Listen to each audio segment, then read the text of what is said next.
Hi, this is the ExactTrades.com Shakers Report for July 18th. First, we're looking at the S&P 500. You can see here over the last 4 or 5 sessions, we've had some selling, but the longs have been showing some resilience here. So I figured we would have probably tested that 130 area, possibly broke below it, probably in the last 2 to 3 sessions. And since we've seemed to be holding up here, we're showing a little bit of consolidation. So I'm starting to look more for longs.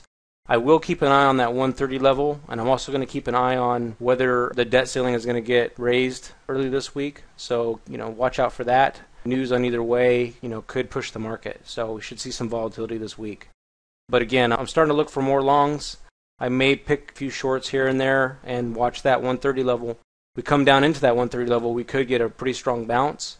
And if it fails that 130, then be looking more for the short side. First up today, we have Kulicke Technologies. We had that big session down on Friday, and we're going to look for some continuation down today. So look for a break of that 29.80 area. I'd look to take this short about 29.70.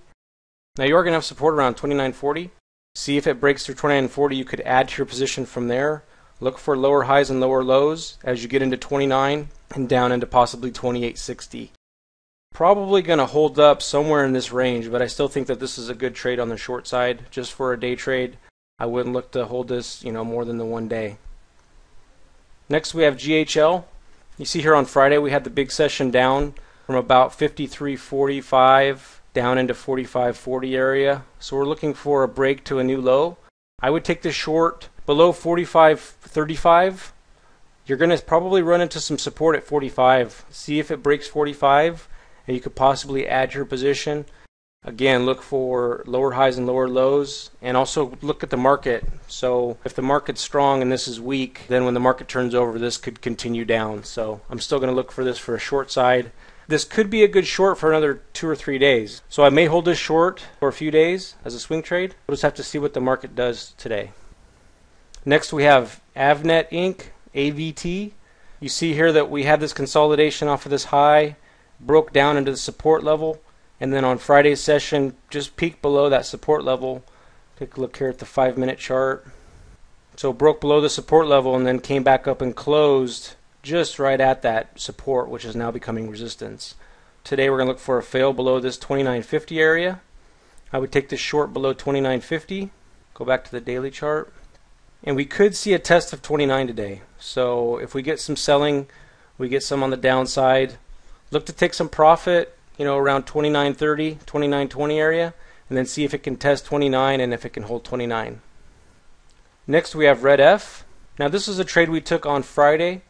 You can see that it broke through resistance levels here around 12.90, and closed at 13.44. Actually went up and made a high around 13.55.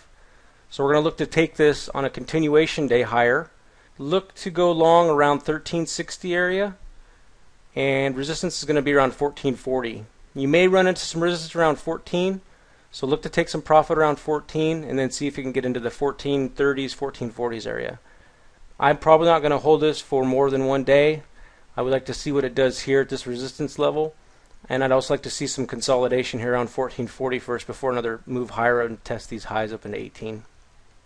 Next we have VRX, Valeant Pharmaceuticals. You can see here that we had some multiple tests of this resistance area.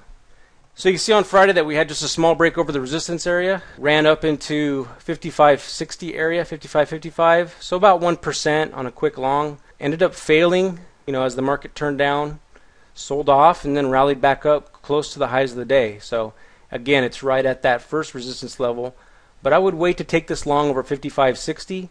Look for accelerating volume, and look for a fast moving price up through 55.60 to 55.80, and go ahead and start to take some long, and then see if it'll make a pullback and hold the low of the day, and then you can add your position. So for this trade, I'd be looking for higher highs and higher lows, and this is something that you might consider holding for a 2 to 3 day swing trade.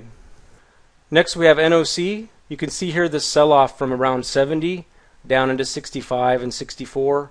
On Friday's session you had this big pullback from 65.70 down into 64.